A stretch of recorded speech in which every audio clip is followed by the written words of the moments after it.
Happy holidays. I hope you're enjoying this episode of Add to Cart on a beach or somewhere really relaxing after a big 2022.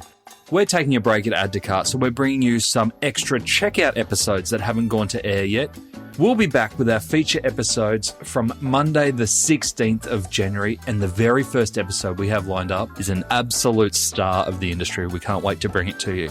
Until then, enjoy the downtime, and we'll see you in the new year. Welcome to The Checkout. We catch up with previous Add to Cart guests and ask them 5 quick questions to get to know them better and leave you with a little extra inspiration to get you through your Friday. Today's checkout features Tony Corrales, co-founder and director of Noskin. Noskin is a vegan clothing brand that aims to strike the perfect balance of ethics and aesthetics. Based in Collingwood, Melbourne, Noskin produces a made-to-last range of shoes and clothing using high-quality, innovative materials such as Japanese denim and, get this, cactus leather. Tony, thank you so much for joining us on The Checkout. We've had a brilliant conversation around what you created at Noskin, everything from sustainability to vegan to unisex clothing, but we're here to learn a little bit more about you. So 5 quick questions. All right, go for it. Number 1, what's the weirdest thing that you've ever bought online? So I've just totally, I know for 100% a cat teepee. A cat teepee? Just literally for a home for your cat?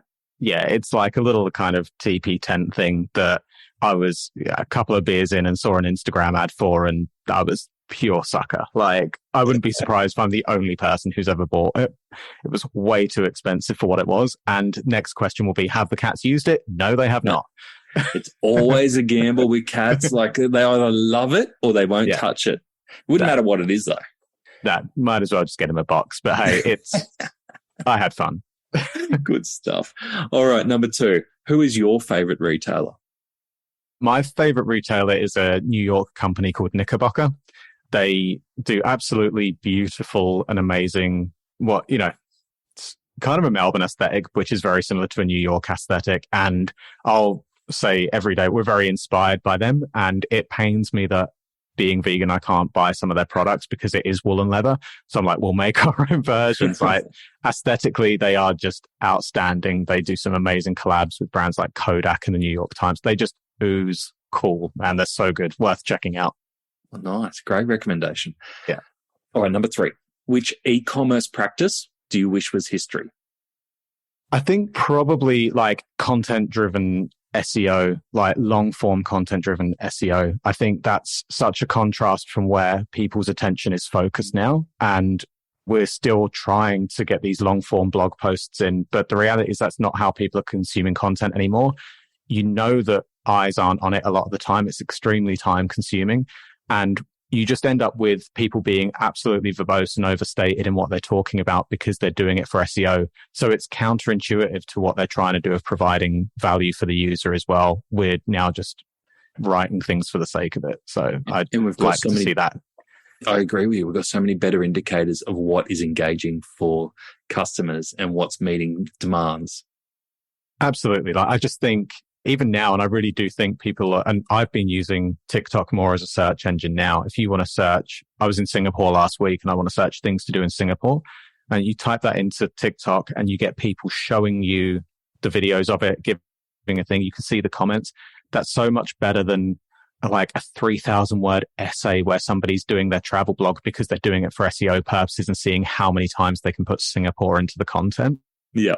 The worst is when people try and write long form blog content and then insert TikToks into the long form blog content. I know, that's it. And I love long form content. I love to write and I love to read that way, but I don't love reading long form content that is just expanded for the purpose of SEO. That's got to go. Long form content for humans, not robots.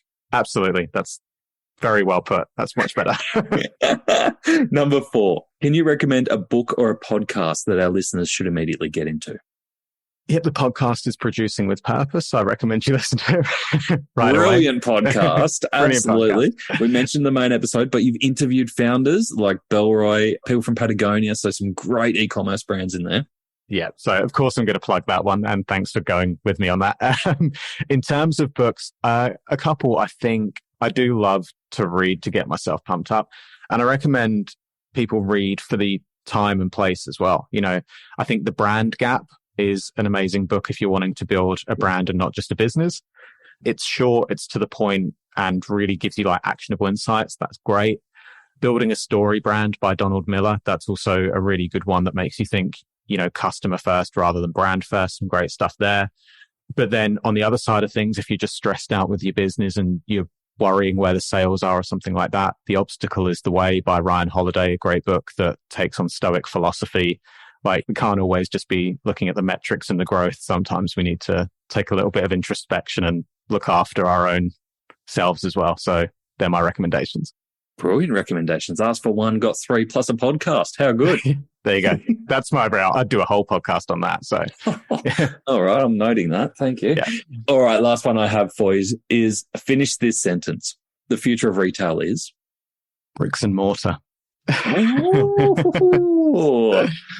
Yeah. I see the writing on the wall here. Yeah. No, I think, look, I think the future of retail is obviously massively online, but I think unless there is some significant evolution in the way that we shop online, whether that's in the metaverse and getting experiential stores or something like that, perhaps that is the future. But in a way, that is still bricks and mortar retail. I think it's hard to take away that experience of interacting with a product, like sale rails, seeing stuff thrown everywhere, going through, you know, the TK Maxx or something like that is stressful and is not enjoyable. I can fully see the end of that. But you just look to brands like Aesop, who, you know, have absolutely dominated in Australia and then further beyond. They're absolutely taking the world by storm, and that's because they're providing experiences, not just retail stores. I think there will be fewer, and I think it's going to be very hard to meet the kind of high quality of it. But I think that's still got a massive place in our society and culture for us to go and engage with those things. That sounds like a pretty exciting future for retail, I reckon. Yeah, I mean, more stores like that, why wouldn't you? I think a lot of the time people will go and experience those stores and they will then go and buy online, or they will buy in store to have it delivered to their house by drone in, 12 hours or something. But I just don't think you can, people like to shop and people like the experience. And I just don't think the online environment can fully give you that, especially as we start aspiring for more quality and buying less, but buying better. Yeah, I think it's actually going to take a turn back to where people want to experience the product and hear the story about it and get to interact. Beautifully put. Tony, thank you so much for joining us on The Checkout. Thanks a lot, mate. To hear more from Tony, jump back into episode 242, where Tony shares how Noskin finds the right balance between D2C, marketplace, and wholesale. He also talks about the challenges of ticking off every side of the ethics triangle and why his brand, Noskin, has no male or female categories. Thanks for listening, and until next time, keep adding to cart.